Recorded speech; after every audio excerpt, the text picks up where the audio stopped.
Oke, selamat siang. Assalamualaikum warahmatullahi wabarakatuh. Kawan-kawan sekalian, jumpa kita di mata kuliah Desain Pembelajaran. Dan saya ingin mengingatkan kemarin, terima kasih teman-teman, saya sharing ya. Kita sudah mempelajari, saya anggap kita sudah mempelajari tentang satu topik yang menarik, itu adalah what is instructional design and how instructional designers work gitu ya. Dan semoga ya teman-teman, saya kalau nanti lihat di log statistiknya teman-teman, apakah sudah baca ini dan lain sebagainya akan kelihatan sih sebenarnya ya. Seberapa berapa berapa menit misalnya Panta menonton ini atau jangan-jangan skip doang dan lain sebagainya kelihatan sebenarnya. Tapi nanti akan kita lihat. At least ya kemarin di dalam pembelajaran yang asynchronous gitu ya, teman-teman mudah-mudahan sudah mengenal the evolution of instructional system design. Jadi sangat beruntung sebenarnya kalau teman-teman bisa memperhatikan video ini. Ini adalah salah satu Bapak Teknologi Pendidikan, Michael Molenda, ya, Michael Molenda yang dia memaparkan tentang instructional designer. Jadi eh, salah satu model desain sistem pembelajaran dia itu adalah model Azure gitu ya, model Azure itu ya, yang nanti akan kalian pelajari. Kemudian kemarin saya perkenalkan Introduction to Instructional Designer gitu ya. Di sini ada apa namanya bicara tentang Introduction to Instructional Designer, kemudian How to Become an Instructional Designer. Jadi teman-teman what knowledge and skills yang harus teman-teman kuasai ya. Di sini dijelaskan tentang how to become an instructional designer. Kemudian saya ambilkan juga dari internet ya, what does instructional designer do gitu ya. Karena ini adalah salah satu hal yang menarik dan am I ready to become an instructional designer? Ini akan dijawab di sini teman-teman sudah mengumpulkan sebanyak 33 dari 45 participants ya, berarti ada yang belum mengumpulkan. Tapi udah due date-nya udah lewat ya, jadi nggak bisa mengumpulkan. Jadi nanti saya tinggal memeriksa yang ini ya. Yang 33 belum saya sempat periksa gitu ya, karena eh, nggak tahu dari pagi aja waktunya susah banget nih untuk bisa ini dengan teman-teman ya. Ini ada yang sudah pada masuk di sini teman-teman sekalian. Nanti tinggal saya grade saja dan ini belum saya berikan grading. As soon as possible saya akan coba lakukan grading. Gitu ya kira-kira begitu. Oke, untuk next kita akan sharing. Ada yang mau sharing ini Zahra ya. Silahkan Zahra. Iya, Bapak. Saya izin share screen ya, Pak. Ya, ya, ya, silahkan Zahra.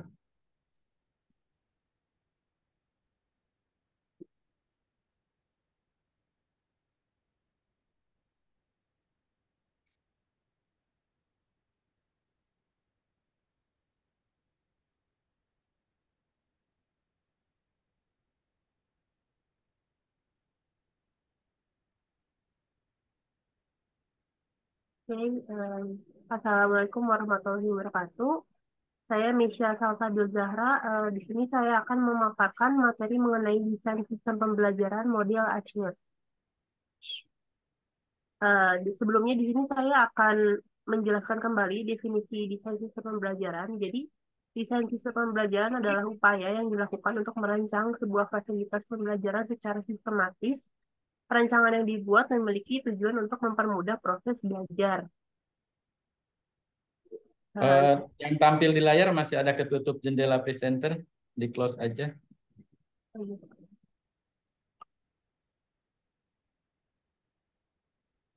Oke, Selanjutnya pengembang model Azure ini adalah Dr. Sharon Smaldino. Terus seperti apa sih desain sistem pembelajaran model Azure itu? Nah, eh, Dr. Sharon Smaldino tuh mengatakan bahwa model pembelajaran Azure adalah langkah sistematis dalam perencanaan pelaksanaan pembelajaran di ruang kelas dengan memadukan penggunaan teknologi dan media pembelajaran. Bentar, Zahra, di layar sininya nggak muncul itunya, Zahra. Oh,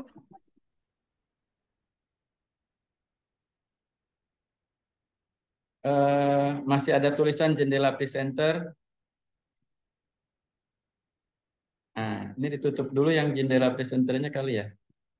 Nah, itu. Nah, gitu ya. Oke, dilebarin ini nih yang nah itu ya.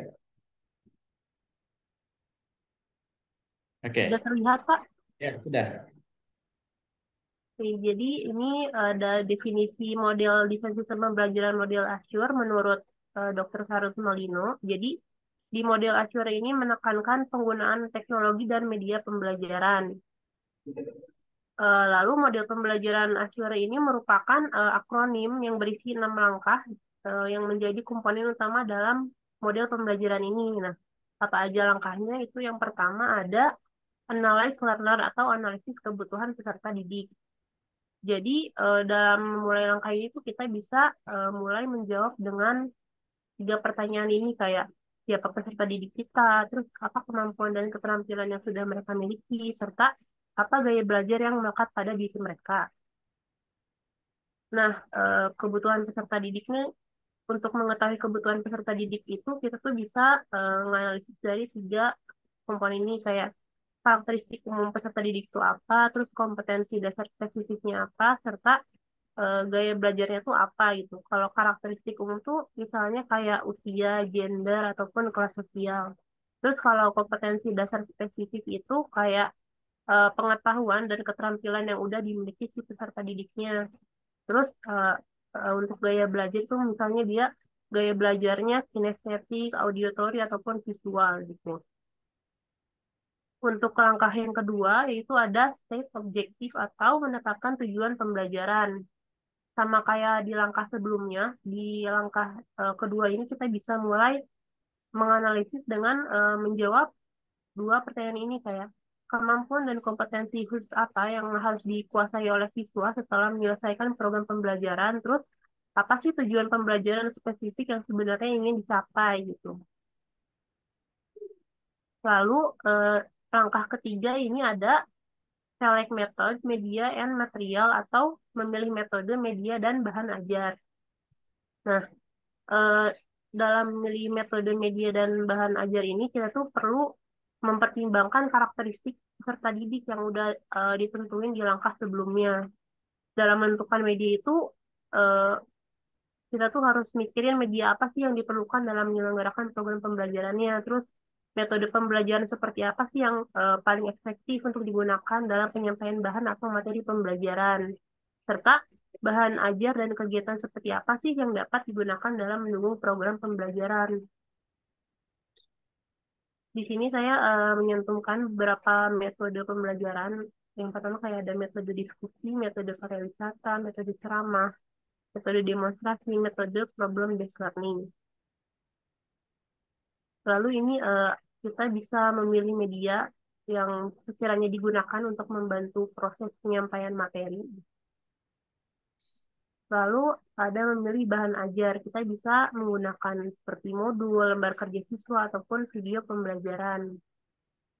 Nah, di langkah yang keempat, itu utilize media and material atau memanfaatkan media dan bahan ajar.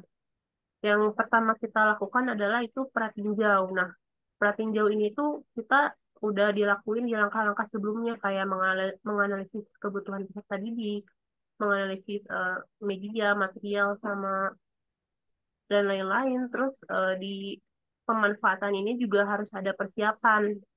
Nah, persiapan itu kayak apa? Persiapan itu kayak misalnya persiapan lingkungan, persiapan bahan ajar, persiapan media, bahkan persiapan si peserta didiknya itu. Terus di dalam pemanfaatan ini tuh kita harus memberikan pengalaman belajar kepada si peserta didiknya. Lalu yang kelima ada require learner participation atau keterlibatan peserta didik. Nah, proses pembelajaran itu akan berlangsung efektif dan efisien dan memiliki daya tarik ketika siswa ikut berpartisipasi. Jadi kita tuh harus mikirin sih upaya atau strategi seperti apa yang dapat dilakukan untuk menarik dan memelihara minat siswa. Ini salah satu contohnya kita mungkin bisa membuat suasana belajar lebih kondusif dan seru dengan melakukan ice breaking gitu. Metode ice breaking itu bisa berguna banget apalagi kalau misalnya peserta didiknya itu masih di jenjang kayak sekolah dasar. Lalu yang terakhir ada evaluate and revise atau evaluasi dan revisi. Nah, di langkah keenam ini kan kita untuk mengetahui si program ini tuh bagus atau enggak, kita perlu ada evaluasi dan revisi. Jadi evaluasinya itu apakah tujuan pembelajarannya tercapai, terus kalau misalnya ada yang kurang, itu tuh masih bisa ngerevisi gitu untuk bisa menjadi lebih baik. Terus apakah metode media dan metode pembelajaran itu efektif dan efisien. Ini tahap evaluasi dalam model ini dilakukan untuk menilai efektivitas pembelajaran dan hasil belajar siswa. Lalu selanjutnya di sini ada kelebihan model Azure dan kelemahannya. Nah, untuk contoh penerapan model Azure ini nanti teman-teman mungkin bisa baca jurnal ini ada di Google Scholar, bisa dibaca secara masing-masing seperti itu. Ini referensi saya. Udah sekian, terima kasih dari saya. Saya kembalikan lagi kepada Pak Uwais. Oke, terima kasih Salsabila ya. Salsabila Zahra, sorry, mohon maaf. Oke, Ya, telah sharing tentang model Azure ya. Oke, ini kan baru semester berapa ya? Semester 3 ya? semester 2, Pak. Semester 2 ya, baru semester 2 ya, nggak apa-apa. Oke, terima kasih Zahra telah sharing tentang model Azure. Nah, sekarang saya nanti akan berikan satu contoh kasus bagaimana dalam pelaksanaannya itu model Azure itu kita gunakan dalam proses pembelajaran ya. Oke, namun sebelumnya saya perlu sampaikan kepada teman-teman bahwa kalian itu akan menjadi calon instructional designer. Salah satunya ya, kompetensi lulusan teknologi pendidikan nanti, salah satunya itu akan menjadi seorang instructional designer. Nah, salah satu pengetahuan atau keterampilan yang harus dikuasai oleh seorang instructional designer itu, salah satu ya, itu menguasai salah satu model desain pembelajaran. Atau salah dua kali ya, Zahra, jangan salah satu ya. Salah banyak lah itu ya. Nah, yang disampaikan oleh Zahra tadi itu salah satu model desain pembelajaran. Sorry, bukan oleh bukan oleh Michael Molenda ya, tapi oleh Smaldino dan kawan-kawan, begitu saya lupa itu ya. Tadi di awal saya salah. Disampaikan oleh Smaldino dan kawan-kawan, modelnya itu Azure. Jadi eh, satu apa ya, eh, apa namanya, kata yang ingin memastikan sebenarnya dia ngambil kata Azure itu Azure sebenarnya, tapi itu merupakan satu akronim ya. Dari A-nya itu adalah analyze learner characteristic ya, A yang pertama. Kemudian S yang pertama itu adalah state objective ya kan. Kemudian yang ketiga adalah S-nya itu select strategi and method gitu ya kalau nggak salah Zara. Iya, Pak. Select itu kemudian termasuk teknologi di situ. Kemudian yang U-nya itu adalah utilize. Utilize apa? Media and technology. Utilize apa, Zara? Utilize media and material, Pak. Ya, utilize media and materials. Kemudian R-nya itu require Require learner, learner learner participation, itu ya, learner activities. Dan yang terakhir adalah evaluation, gitu ya. Iya, Pak. Evaluate gitu ya. Oke. Nah, ini adalah salah satu model desain sistem pembelajaran. Eh, Nanti kita akan bicara model taksonomi model desain pembelajaran itu ada 3 nanti ya. Tapi sekarang saya sampaikan secara umum saja. Ada begitu banyak model desain sistem pembelajaran, teman-teman sekalian. Mungkin ratusan, ya. Sejak tahun 1970-an itu ratusan. Bahkan di Indonesia itu ada model yang dikembangkan oleh orang Indonesia yang saya kenal, itu model Pak Atwi Suparman itu mengembangkannya model MPI, model pengembangan instruksional, dan itu adalah modifikasi dari model Dick and Carey. Kemudian model Azure dimodifikasi sedikit oleh dosen kita, namanya Bu Dewi Salma, ya kan namanya jadi program. PROGRAM gitu ya. Nanti teman-teman di perpustakaan itu ada buku judulnya Prinsip Desain Pembelajaran. Nah, di situ menggunakan program gitu. Jadi sama mirip-mirip dengan yang Azure model. Kemudian ada satu lagi modelnya Pedati, ya, model pembelajaran daring di perguruan tinggi itu untuk online learning design. Itu dibuat oleh dosen kalian, namanya Uwais Anis Heruman begitu. Nah, itu juga salah satu model desain sistem pembelajaran juga yang teman-teman bisa pakai gitu ya. Nah, ini salah satu model desain pembelajaran yang dikembangkan oleh Azure. Nah, nanti kita akan pelajari bahwa dari sekian banyak model desain pembelajaran, itu menurut Gustafsson itu diklasifikasikan menjadi tiga. Ya, ada yang orientasi kelas, artinya orientasi kelas itu model desain pembelajaran itu hanya untuk mengembangkan satu topik pelajaran yang mungkin hanya 2 jam atau berapa begitu ya. Nah, itu salah satunya adalah model Azure, ya, yang model dikembangkan oleh Smaldino dan kawan-kawan yang tadi dijelaskan oleh Zahra. Ada yang model orientasi produk. Nah, orientasi produk itu berarti kalau kalian ingin mengembangkan media gitu ya, ingin mengembangkan apa gitu, ada yang modelnya orientasi produk. Ya, itu misalnya eh, modelnya Hanafin gitu ya, itu untuk mengembangkan multimedia. Ya. Kemudian nanti ada model sistem. Kalau teman-teman ingin mengembangkan sistem pembelajaran yang besar, makro gitu ya, yang gede gitu. Nah, itu ada salah satunya Dick and Carey gitu ya. Salah duanya model apa? Model Gerald Kemp dan lain sebagainya itu ada banyak. Nah, ini yang sekarang kalian pelajari dari Zahra itu adalah model Azure, ya, salah satu model yang berorientasi apa namanya kelas ya, berarti itu mengembangkan satu pelajaran. Oke. Nah, sekarang saya ingin berikan contoh kasus bagaimana Asur ini kita laksanakan ya. Oke. Kita ambil satu contoh kasus misalnya seperti ini ya. Jadi ada katakanlah sorry, ya. Kita tambahkan aja dulu ya, new slide di sini dulu ya. Oke, ada satu topik yang kemarin sudah saya jelaskan sih contohnya ya, teman. Tapi misalnya ini adalah kelas mata pelajarannya IPA, ya, ilmu pengetahuan alam, misal ya. Oke, kemudian untuk kelas 4 SD, kira-kira gitu ya.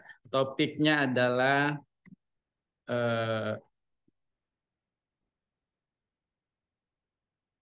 perubahan wujud zat gitu ya, misalnya begitu yang kemarin saya sudah berikan contoh kepada teman-teman misal ya. Nah, jadi kapan teman-teman menggunakan model Azure ini ketika teman-teman diminta untuk mendesain pembelajaran mata pelajarannya IPA, topiknya adalah perwujudan zat ya, kemudian ini untuk anak kelas 4 SD, kan gitu ya kira-kira ya. Maka langkah apa yang harus dilakukan oleh teman-teman? Kan gitu. Maka yang langkah pertama itu adalah analyze learner karakteristik. Ya kan? Analyze learner karakteristik. Oke. Sekarang saya analisis karakteristik siswanya. Yang pertama lingkungan apa siswa ini siswa kelas 4 SD ya di nah daerah terpencil dan tertinggal. Misal ya, gitu ya. Kemudian eh, kemampuan apa ya, kebiasaan memperhatikan di dalam kelas nah lemah ya. Jadi dia lebih senang, lebih suka misalnya ya, lebih suka melalui aktivitas apa gitu ya, aktivitas. Misal ini karakteristiknya. Kemudian tidak ada infrastruktur listrik. Misal ya listrik kira-kira ya. Kalau udah tidak ada listrik berarti tidak ada internet. Ya, misalnya ya. Ini ya tidak ada internet ya. Oke. Oke. Namanya anak-anak senang bermain. Gitu ya, kira-kira begitu ya. Kira-kira ini berarti berarti kita analyze learner karakteristik, ya, analyze learner karakteristik. Ini di satu sisi ya. Oke. Di satu sisi kira-kira setelah teman-teman lakukan analisa, itu ada satu sekolah yang karakteristiknya seperti ini. Ya, katakanlah ini sekolah A ya. Oke, sekolah A. Nah, sekolah B, gitu, sekolah B misalnya, ini ceritanya lain. Ini di sekolah B, ceritanya mungkin bukan salsa ini ya. Ingin mendesainnya di sekolah B. Nah, siswanya kelas 4 SD di daerah perkotaan. Beda ya. Kemampuan dalam lemah masih lemah, suka melalui aktivitas, tidak ada infrastruktur listrik. Misal ya, ada infrastruktur listrik nih. Nah, terus ada internet ya. Kemudian fasilitas fasilitas ICT lengkap gitu ya. TIK lengkap. Oke. Nah, sekarang kalau seperti ini situasinya teman-teman sekalian, apakah nanti ya saya tanya nih, tanya Ridho nih, apakah proses pembelajarannya akan sama antara sekolah A dengan sekolah B kira-kira? Lev Ridho, Dia Pak, akan mungkin sama atau berbeda? mungkin sama Pak. Cuman Mungkin sama. Nah, eh, cuman cuman mungkin dari apa ya, penerapannya gitu berbeda Pak. Dari nah, ya Pak. kan? Ya, ya betul, ya kan? Itu artinya akan ada berbeda kan begitu ya? Iya. Mungkin ada yang sama, ada yang berbeda dan lain sebagainya. Nah, inilah pentingnya kenapa menurut Michael Smaldino dan kawan-kawan kita harus analisis learner karakteristik, ya kan? Oke. Coba bayangkan ya, coba bayangkan suatu saat Rifda jadi ustazah ya Rifda ya. Contoh ya. Kemudian ditugasin ngasih tausiah, ya kan? Ngasih tausiah kan gitu ya. Tausiah pesertanya emak-emak. Nah, ya kan? Nah, itu akan berbeda nanti ketika kalau pesertanya apa kan gitu ya teman-teman sekalian. Sehingga nanti akan berpengaruh isu yang diangkatnya apa dan lain sebagainya. Kan nggak mungkin Rifda nanti ketika pembelajaran ketika ngasih tausiah isu yang diangkat adalah chat GPT kan nggak mungkin. Ya kan? Kalau misalnya ingin menjelaskan tentang apa namanya seni misalnya, kalau analis karakteristik pesertanya itu adalah remaja, bisa saja kasus yang diangkat adalah concernnya Blackpink, ya kan, gitu kan? Nah itu akan sangat berpengaruh gitu kan terhadap proses pembelajaran di sana. Nah itulah sebabnya kita perlu analyze learner karakteristik, ya. Nah di sini teman-teman sekalian kita lihat kalau ini kasus ya, kasus ilustratif kan begitu ya. Ini karakteristiknya kan berbeda nih antara sekolah A dengan sekolah B, ya kan? Seperti Ridho tadi bilang, ini pasti ada yang sama dan juga ada yang berbeda. Oke, nah sekarang kalau misalnya ini sudah kita buat ya teman-teman sekalian, kita maka langkah selanjutnya adalah menyusun namanya state of objective. Nah, state objective inilah kita rumuskan. Jadi ada nanti prinsip-prinsip bagaimana merumuskan capaian pembelajaran atau bagaimana merumuskan tujuan pembelajaran. Misalnya ya, siswa dapat membedakan zat cair, padat, dan gas, ya kan? Setelah diberikan simulasi, kan gitu kira-kira begitu ya. Kemudian siswa dapat menggambarkan perubahan wujud zat, ya kan? Melalui sharing cerita tentang perubahan wujud. Oke. Itu ya, kira-kira begitu ya.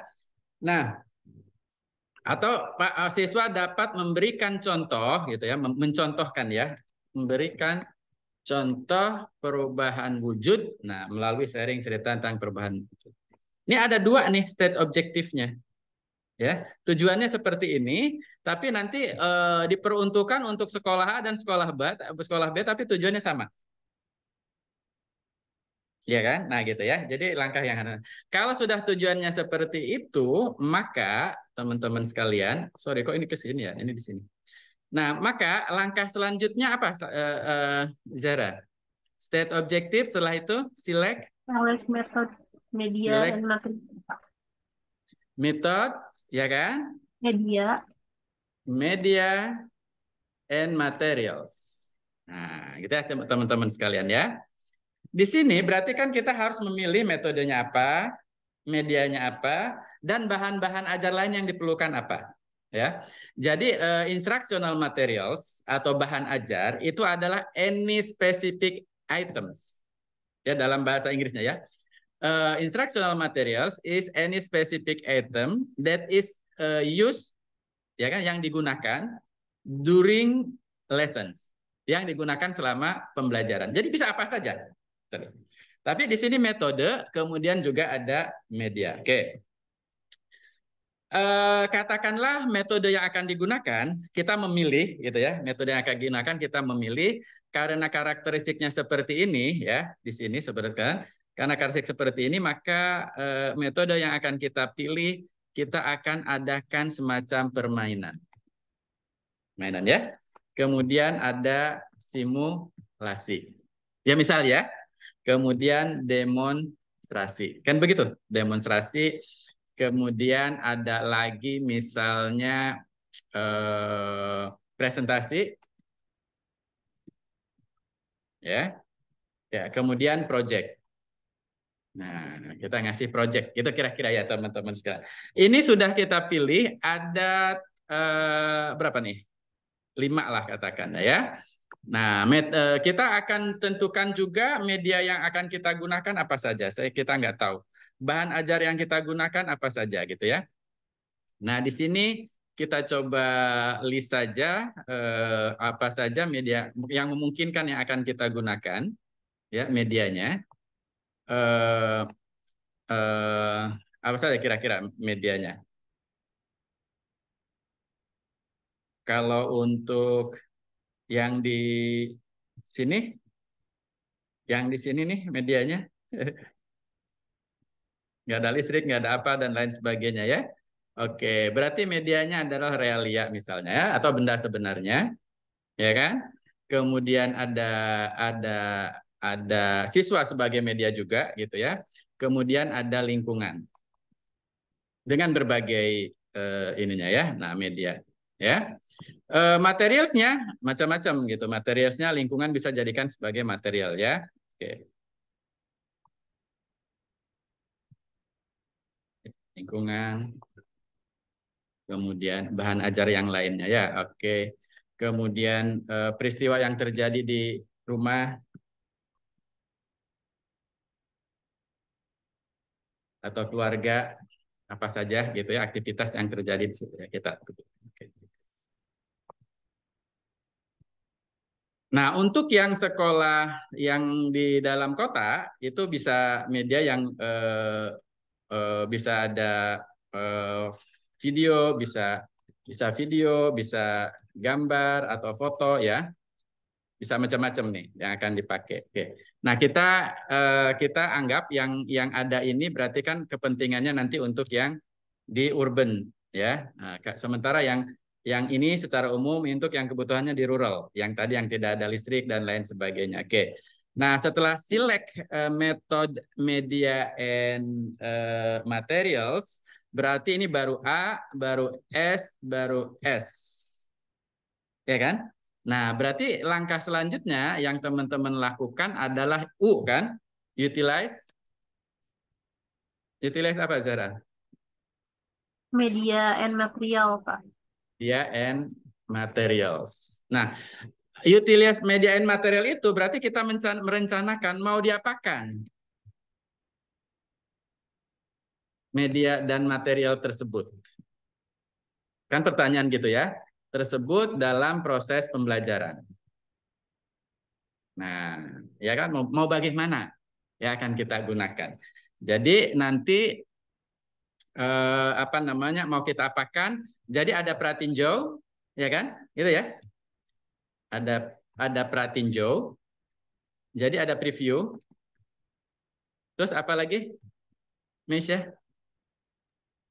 Ada persiapan sebelumnya. Iya, ada Persiapan itu planning tadi gitu ya. Kemudian, harus memberikan pengalaman belajar, Pak. nah, jadi bagaimana cara memberikan belajar? Oke, nah gitu ya. Maka di sini tentu nanti akan berbeda untuk yang di rural dengan yang di urban. Ya kan? Kita akan melakukan preview, kita akan melakukan rencana. Misalnya untuk yang di rural itu kan hanya ada apa namanya hanya ada lingkungan yang ada, barang-barang yang ada di situ dan lain sebagainya kita pikirkan. Kita pikirkan kan gitu. Kita lihat apa sih yang bisa dioptimalkan di lingkungan sekolah untuk ini itu kan. Baru kita rencanakan pengalaman belajarnya akan seperti apa. Maka rencana yang dibuat oleh teman-teman, kira-kira ini kalau yang saya desain gitu ya, rencana akan lakukan itu yang pertama, itu misal ya, ya pertama melakukan rencana akan melakukan semacam permainan, ya permainan untuk membagi kelompok.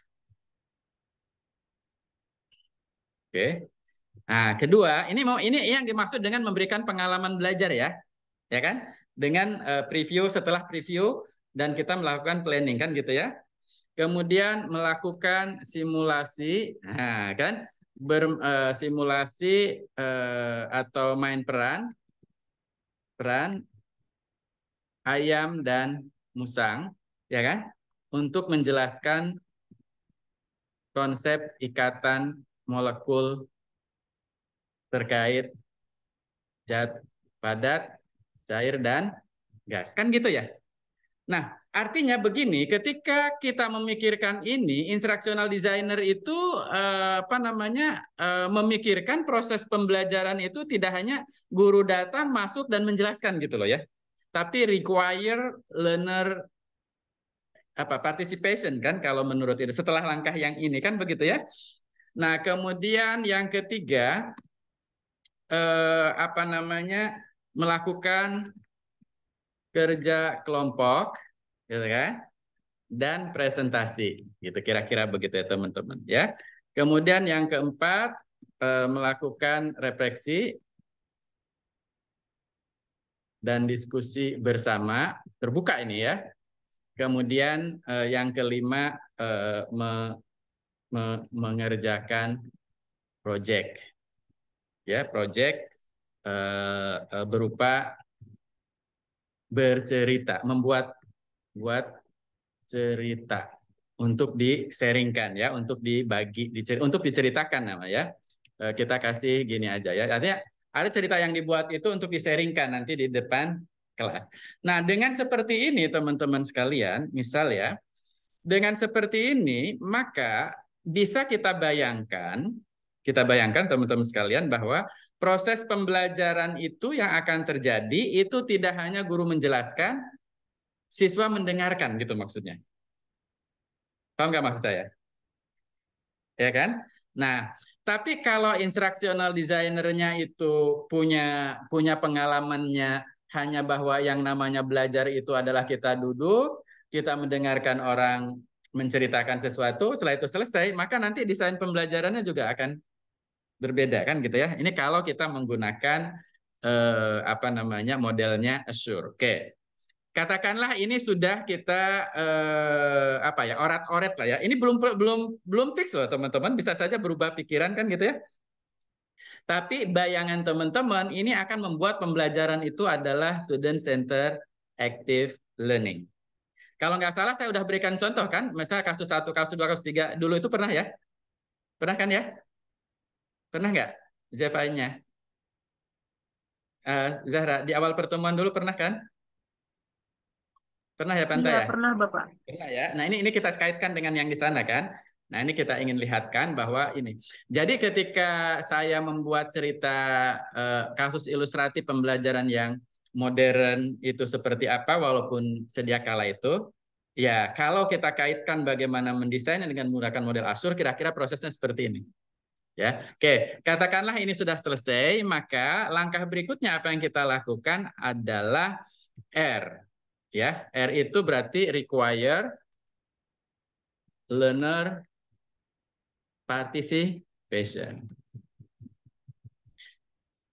Nah, jadi kalau kita lihat dari proses Azure dari A, S, U, R, dan nanti E, ya, ini jelas ya bahwa Smaldino dan kawan-kawan itu menganut prinsip bahwa pembelajaran itu harus student center active learning, kan begitu ya?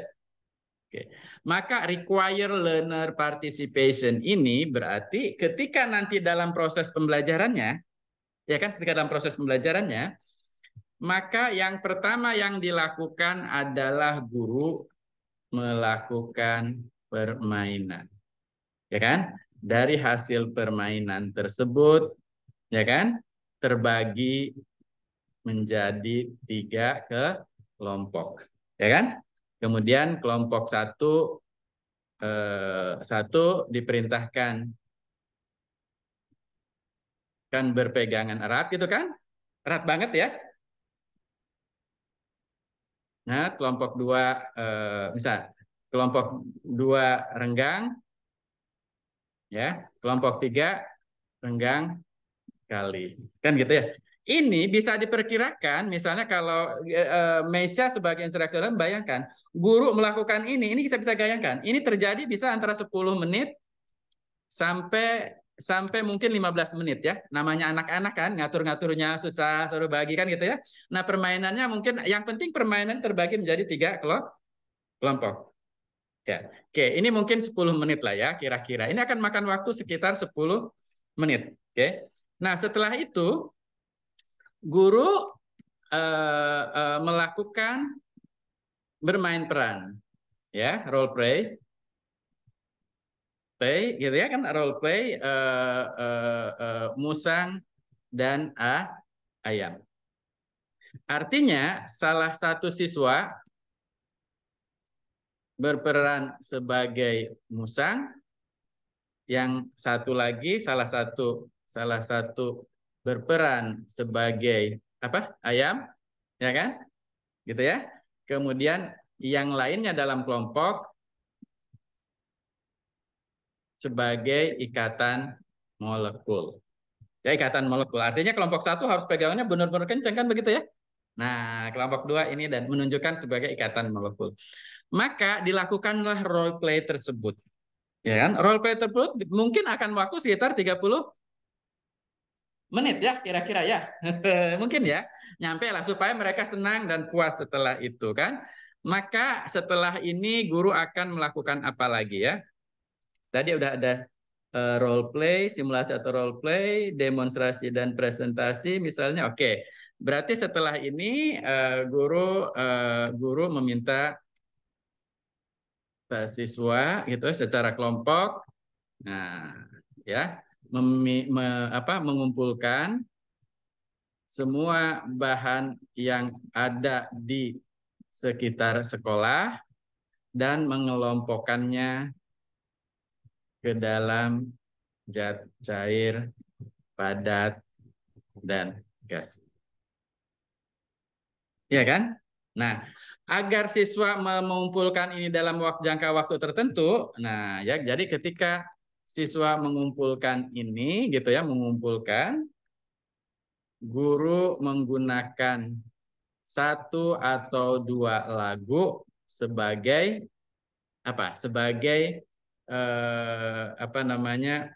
Batas lama waktu ngumpulin barang kan gitu ya. Nah, kan kira-kira begitu ya. Jadi Panta nyanyi dulu nih 2 lagu. Nah, selama lagu selesai, nah mereka kumpul. Kan gitu ya? Begitu kira-kira ya. Nah, ini coba teman-teman bayangkan di sini. Ini require learner participation, artinya kita memastikan bahwa terjadi learning experience gitu ya, pengalaman belajar dari berbagai hal yang ujung-ujungnya dia dapat menguasai objektif ini. Ya. dapat memberikan cair padat, memberikan contoh perubahan wujud cair dan gas dalam bentuk ini kan gitu. Kira-kira begitu ya. Kalau misalnya objektifnya seperti ini. Nah, maka ini sangat tergantung pada objektif juga kan gitu ya. Oke.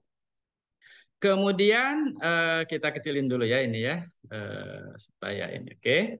Nah, kemudian kalau sudah guru minta ini berarti kan mereka siswa mempresentasikan hasil pengelompokan tersebut dengan berbagai argumentasi yang diberikannya selama proses pembelajaran gitu ya teman-teman sekalian. Oke.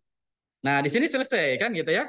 Dia ini kan mana cair, mana padat, mana gas. Kemudian setelah itu guru dan siswa melakukan refleksi terbuka sambil menjelaskan konsep konsep perubahan wujud. Misal ya. Nah, setelah selesai ini berarti guru memberikan proyek kepada siswa ya untuk membuat cerita untuk sharing ya. Sharing tentang perubahan wujud ketika mereka melakukan aktivitas sehari-hari di rumah ya misalnya membantu orang tua bikin cincau atau apa dan lain sebagainya. Oke. Nah, di sini teman-teman sekalian, maka kalau pembelajaran yang terjadi seperti ini ya, seperti ini maka apa istilahnya terjadi pembelajarannya aktif. Ya kan, active learning. Oke, sekarang untuk yang di urban ya, untuk yang di rural ini seperti ini. Untuk yang di urban ya kan, ketika di yang nomor 3 untuk yang di urban, ketika di nomor 3 di sini teman-teman sekalian ya, saya kasih warna yang agak berbeda begitu. Nah, ketika nomor 3 ini, maka yang dilakukannya adalah guru meminta siswa gitu ya mengumpulkan bahan dengan cara memotret apa yang bisa dipotret di lingkungan sekolah tersebut. Nah, ini agak berbeda untuk langkah 3-nya antara yang langkah 3 yang di rural di sini ya dengan yang 3 di urban. Nah, kemudian yang keempatnya yang ini ya, sorry kita kasih warna. Oh, ini jadi jelek ya jadinya kayak gini ya. Nah, oke kita ginikan saja ya untuk yang ini. Nah, kemudian di sini siswa mempresentasikan berbagai argumentasi. Nah, kalau yang di urban berarti siswa mempresentasikan ya, misalnya ada yang dengan MS PowerPoint gitu ya. Ada dengan MS Word gitu ya. Itu kan terserah mereka ya. Nah, gitu ya. Beda dan menyajikannya di dalam kelas ya.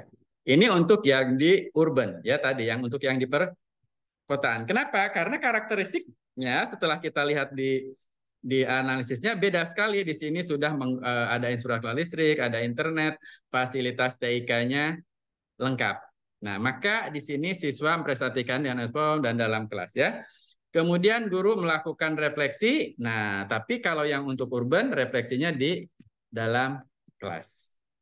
Ya, dalam kelas. Refleksinya di dalam kelas. Kalau yang tadi kan refleksi masih di luar kelas supaya lebih enak ya. Guru memberikan proyek membuat cerita. Nah, kalau untuk yang di urban cerita dibuat dalam bentuk vlog. Ya kan? Nah, baru pertemuan berikutnya melakukan dalam pertemuan berikutnya mereka akan menjelaskan vlognya atau mempresentasikan vlognya masing-masing gitu ya. Nah, setelah itu baru teman-teman melakukan yang terakhir. Apa yang terakhir apa?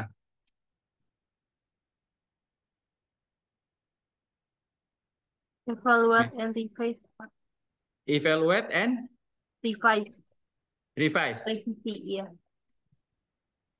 Nah, kan evaluate and revise. Jadi bisa saja teman-teman sekalian vlog dijadikan sebagai penilaian, ya. Nah, kemudian cerita tadi ya untuk yang di rural sharing dijadikan sebagai assessment ya atau penilaian ya hasil belajar gitu ya. Sehingga penilaian hasil belajarnya kalau seperti ini penilaian hasil belajarnya ini otentik, ya kan?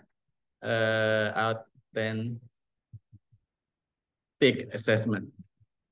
Nah, gitu ya kira-kira teman-teman evaluate and revise. Tapi bisa saja teman-teman memperhatikan ya, perhatikan proses pembelajaran ya, proses pembelajaran, kemudian dilihat di mana kelemahan dan kelebihan itu untuk dijadikan dasar sebagai bahan revisi untuk pembelajaran serupa di masa yang akan datang. Jadi ada dua evaluasi di sini. Mengevaluasi hasil belajar yang ini ya, evaluasi hasil belajar yang ini ya. Yang ini evaluasi proses pembelajaran gitu untuk memperbaiki pembelajaran tersebut ya. Nah, ini kira-kira begitu ya. Jadi kalau kita menggunakan model Azure. Jadi langkah yang pertama kita lakukan analysis learner karakteristik. Let's say misalnya ada dua karakteristik yang berbeda antara sekolah A dan sekolah B. Tentu saja dengan karakteristik yang berbeda ini akan memberikan implikasi bahwa pelaksanaan pembelajarannya atau desain pembelajaran juga akan berbeda ya. Di sini objektifnya mungkin sama ya, state objectives, tujuan pembelajarannya mungkin sama, tapi di sini metode, media, and materials mungkin berbeda. Ya, seperti Ridho tadi bilang ya, mungkin berbeda ya. Kemudian di sini baru utilize and media and materials-nya juga nanti akan berbeda antara yang di rural dengan yang di urban. Karena perbedaan tersebut. Nah, sehingga learner participation-nya juga nanti akan berubah kan gitu ya. Learner participation-nya nanti akan seperti apa dan ini berbeda antara yang rural dengan yang urban gitu ya. Nah, di sini baru kita evaluate and revise. Nah, ada dua ya. Evaluasi hasil belajar untuk yang di urban kita jadikan vlog itu sebagai bahan penilaian, sementara untuk yang di rural itu cerita atau sharingnya kita jadikan bahan penilaian sehingga evaluasi hasil belajarnya kita menggunakan authentic assessment. Ya. Nah, evaluasi proses pembelajaran ya kita perhatikan proses pembelajaran itu untuk memperbaiki pembelajaran yang akan datang gitu ya untuk pelajaran yang sama di masa yang akan datang. Itu kalau kita menggunakan langkah-langkah model desain pembelajaran yang kita pakai adalah model Azure. Ya, Azure. Suatu saat Sabian nanti diminta ngasih materi ya. Banindra dikasih materi dalam acara pelatihan kepemimpinan ya untuk BEM ya untuk Hima gitu ya. Materinya ini ya kalian teman-teman nggak bisa kita beneran menggunakan model Azure kayak gini gitu. Sehingga nanti yang jadi patokan adalah bagaimana tujuan tercapai dengan pendekatan pembelajaran yang sudah student center active learning. Ya, coba kalau misalnya Mbak Nindra itu desainernya amatiran, ya kan? Maka yang dipikirkan adalah slide presentasinya tentang zat cair padat harus berapa banyak, sebagainya ya. Nah, terus nanti guru menjelaskan, ya siswa mendengarkan, kayak gitu kan? Nah, itu ya repot kalau begitu ya kita bukan instructional designer yang baik. Nah, tapi nanti cara kerja dengan Azure tadi berarti misalnya Immanuel itu sebagai instructional designernya itu bareng-bareng dengan gurunya ya, guru IPA. Siapa tahu Immanuel kan nggak kuat materinya kan gitu ya. Maka didiskusikanlah cara-cara seperti itu dan sehingga kita bekerjanya tidak sendiri sebagai instructional designer ya. Saya yakin kalau misalnya proses pembelajarannya seperti tadi, desain pembelajaran seperti tadi, maka proses pembelajarannya juga akan aktif ya, dan itu akan mendorong high order thinking skills bagi para siswanya, bukan hanya sekedar menguasai materi zat cair, padat, dan gas. Gimana teman-teman, terbayang? Ada pertanyaan, Mesa?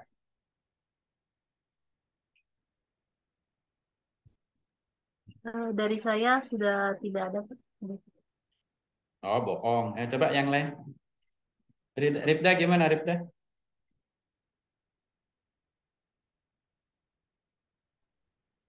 Eh, Sebenarnya cukup Pak, tapi saya mau nanya deh Pak sedikit. Hmm. Eh, Kan tadi kan di bagian yang kayak karakteristik siswa gitu ya Pak. Apa Hmm. sih namanya? Analisis karakteristik siswa. Betul. Hmm. Nah itu kita berarti nganalisisnya itu secara kayak general gitu ya Pak, kayak per satu kelas gitu, nggak per Hmm. subjeknya, maksudnya per siswanya gitu kan. Kalau misalnya kan Bapak kayak analisisnya per sekolah gitu ya Pak. Ya, Saya kira tuh kita kayak nganalisis misalnya di kelas ini siswanya ini ada yang sifatnya kayak gimana gitu Pak. Saya masih bingung sih ya. Pak kalau di situ. Oke, jadi learner karakteristik itu bisa saja kita gunakan karakteristik yang umum.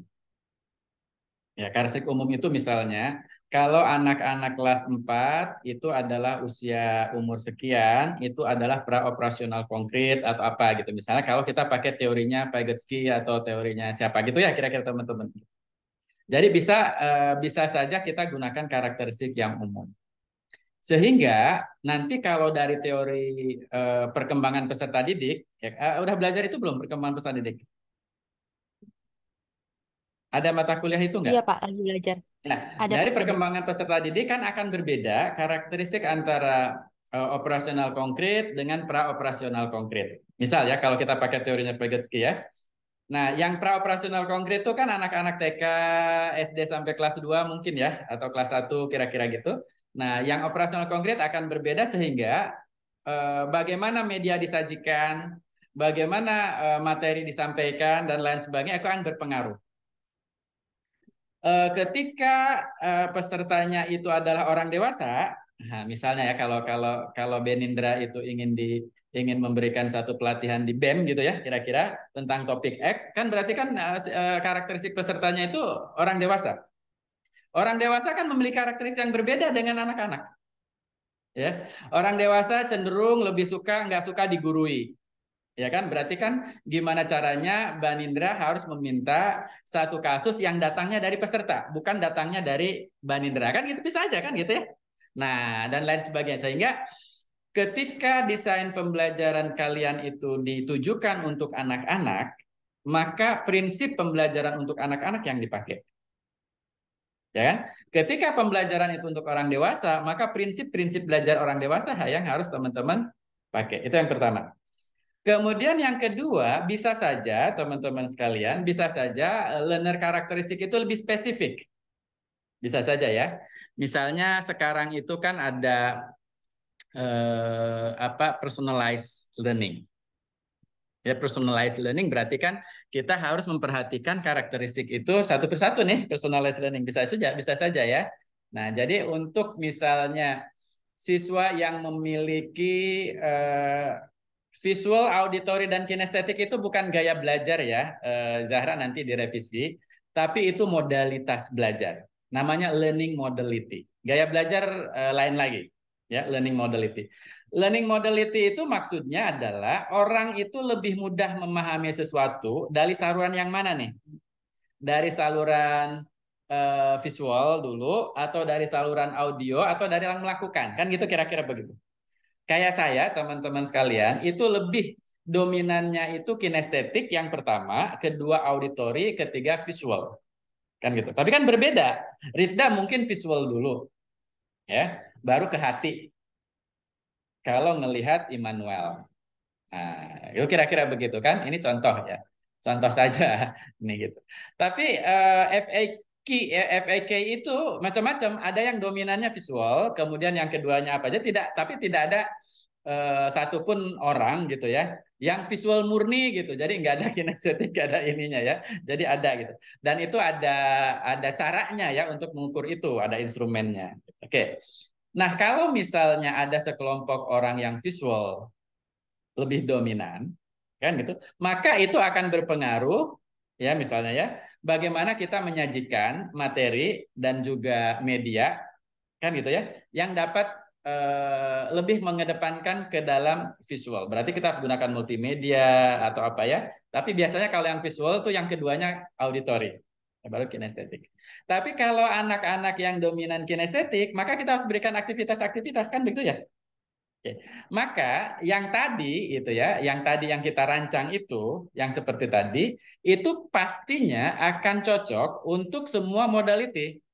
Karena ada kemungkinan yang dominannya itu adalah dominan nomor satu atau mungkin nomor dua itu adalah di kinestetik, ya, Rifda ya. Nah, sehingga kan proses pembelajarannya itu kan lebih lebih aktif semuanya kan gitu ya, lebih siswa yang lebih berpartisipasi aktif. Itu kalau kita lebih spesifik. Ya, tapi kalau kita lebih umum, ya teori belajar mengatakan pembelajaran akan lebih meaningful, pembelajaran akan lebih joyful, pembelajaran akan lebih deep learning, terjadi deep learning kalau siswa mengalami. Kan begitu ya?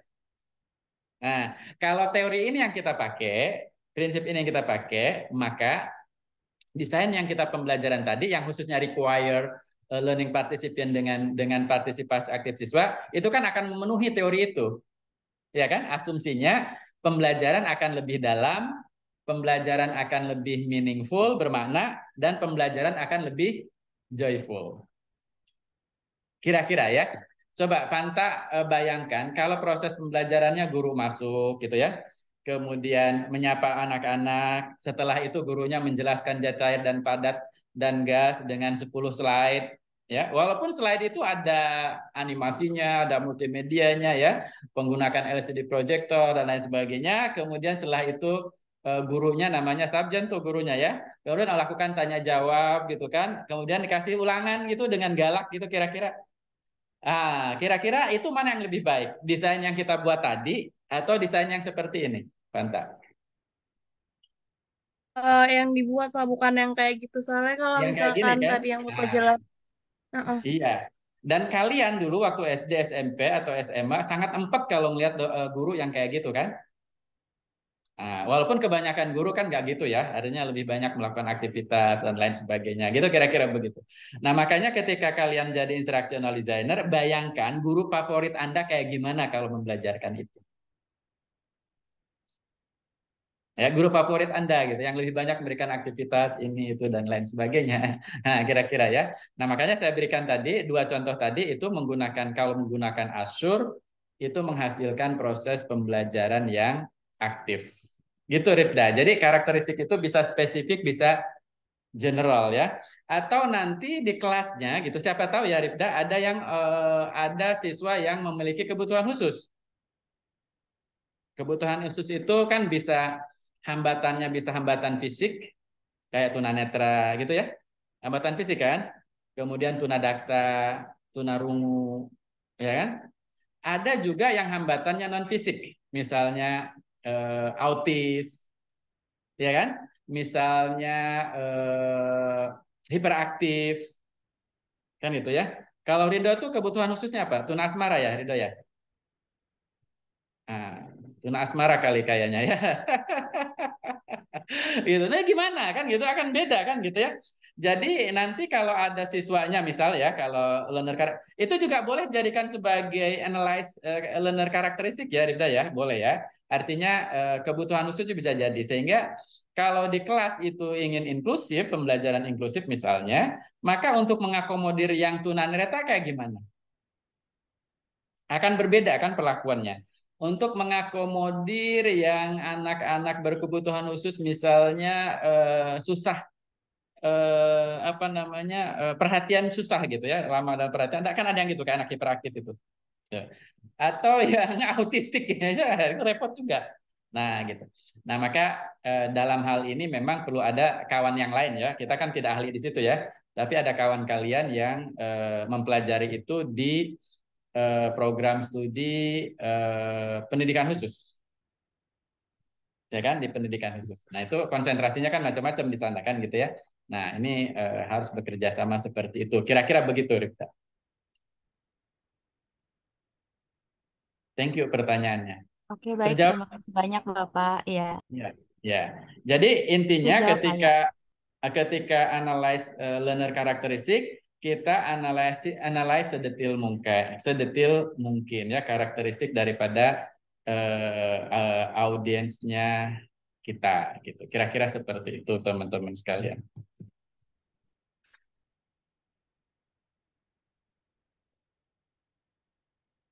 Ada lagi?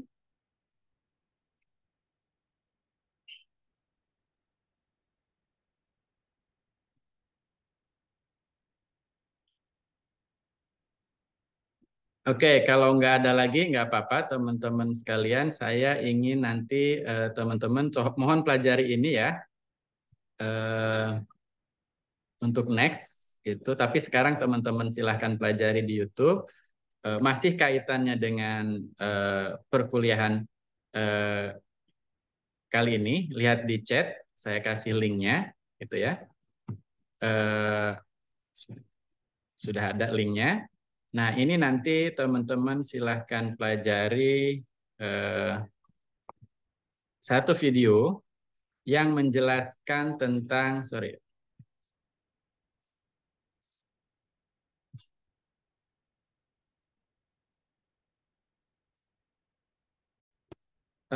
yang menjelaskan tentang ini, apa namanya, mengenal model desain sistem pembelajaran yang generiknya memang menggunakan IDDIE ya. Seperti apa? Kita harus menguasai minimal 2 sampai dengan 5 model desain sistem pembelajaran atau instructional system design model. Nah, oleh karena itu, mari kita perkenalkan. Nah, silahkan teman-teman.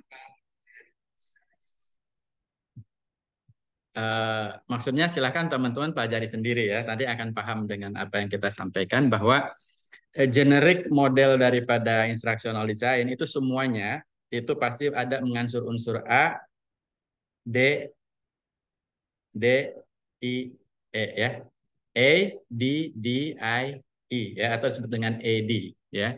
Ada pasti unsur analysis, ada unsur design, ada unsur develop ya, ada unsur implementation dan ada unsur apa namanya evaluation. Gitu kira-kira. Nah, coba kita lihat ya yang ini. Langkah yang pertama itu adalah analyze learner characteristic. Ya, itu berarti masuk analisis atau desain?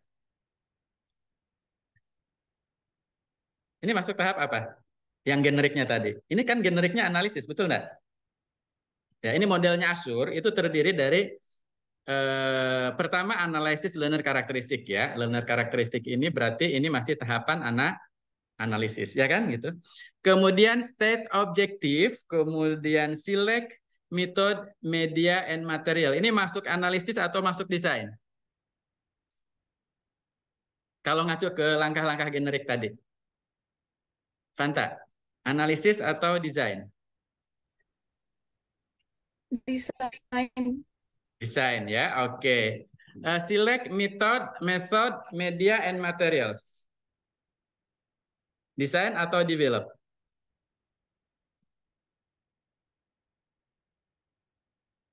Kira-kira. Ridho? Develop bukan? Ya, ya antara develop dengan desain kan gitu ya? Yang desain iya. Ya, utilize media and materials itu udah develop ya. Kemudian require learner participation ini sudah implementation kan gitu ya. Nah, kemudian baru terakhir adalah evaluate. Jadi semuanya itu mengandung unsur A, D, Ya, ADDIE. Coba kita lihat misalnya model yang lain. Oke, model yang lain misal saya cari dulu.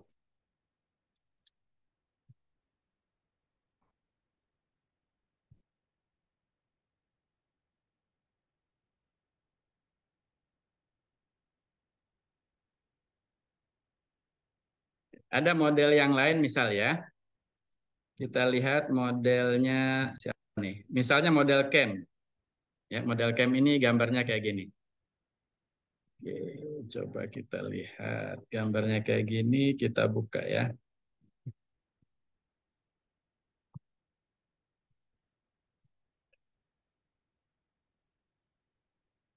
Nah, ini ya.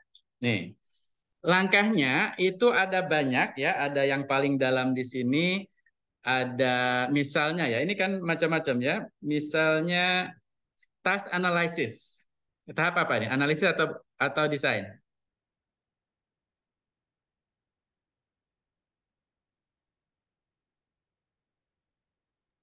Halo? Analisis, Pak. Analisis. Learner characteristic, analisis. Kan gitu ya? Instructional problem, analisis. Betul ya? Instructional objective, desain. Ya kan? Content sequencing, desain. Instructional strategies, desain. Desain pesan. Ya. Message design itu desain. Development of instruction masuk ke develop. Ya kan? Evaluation instrument berarti develop. Ya kan? Mengembangkan instrumen evaluasi. Baru setelah itu implementasi, ya. Kemudian revisi-revisi ini berarti bicara tentang evaluasi. Jadi ini model desain pembelajaran menurut CAM sendiri, ini unsur-unsur di dalamnya itu terdiri dari analisis, design, development, implementation, and evaluation. Jadi ADDI itu sebenarnya adalah generic model of instructional design. Ya, coba kita lihat yang ini. Ini modelnya Dick and Carey. Model siapa nih? Model Dick and Carey ya misalnya. Identifikasi tujuan pembelajaran. Berarti ini analisis. Analisis pembelajaran. Ini analisis. Analisis siswa, analisis. Merumuskan tujuan khusus. Nah, berarti ini sudah masuk desain.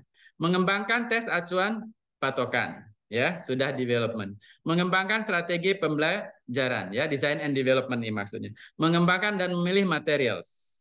Ya kan? Design and development. Merancang evaluasi formatif. Ya, merancang evaluasi sumatif. Melakukan evaluasi berarti adalah evaluate. Semuanya ada unsur A, D, D, I, E. Ini kalau modelnya Dick and Carey. Ini modelnya model CAM. Jadi kalau teman-teman menemukan model desain sistem pembelajaran yang lain, itu pasti unsur-unsurnya akan memiliki 5 unsur: analysis, design, development, implementation, and evaluation. Nah, jadi teman-teman mudah-mudahan nanti setelah ini teman-teman akan tertarik untuk menguasai salah satu atau salah dua daripada model desain sistem pembelajaran yang nanti bisa kalian gunakan sebagai dasar. Saya memulainya dari mana nih? Kalau menggunakan Azure berarti mulai dari analisis learner characteristics. Ya. Kalau misalnya menggunakan modelnya CAM, ya mulai dari problem analysis. Kemudian ya task analysis misalnya ya kayak gitu. Jadi akan berbeda gitu ya. Tergantung dari model desain sistem pembelajaran yang dilakukan. Kalau misalnya teman-teman menggunakan Dick and Carey, berarti melakukan analisis kebutuhan dan menentukan tujuan umum. Jadi melakukan need assessment dulu. Nah, dan menentukan tujuan pembelajaran umum. Baru setelah itu melakukan analisis instruksional dan learner karakteristik. Beda kan gitu ya, kira-kira begitu. Oke, saya kira cukup ya teman-teman untuk hari ini. Mudah-mudahan ke depan kita akan bahas yang tadi, dan teman-teman sebagai kesimpulan dari pertemuan kali ini, mohon video tadi ditonton barang sejenak ya. Itu nggak nyampe 20 menit, tolong dipelajari sekarang. Kemudian nanti diinikan, dan saya akan follow up untuk topik berikutnya ya. Selamat menjalankan ibadah puasa bagi yang menjalankan. Mohon maaf lahir batin, saya nggak tahu mulainya hari Rabu atau mulai Kamis, ya ikutin saja. Ya, terima kasih ya teman-teman sekalian. Assalamualaikum warahmatullahi wabarakatuh. Terima kasih, Pak. Waalaikumsalam Terima warahmatullahi kasih, wabarakatuh. Pak. Terima kasih, Pak. Ya, Izin ya.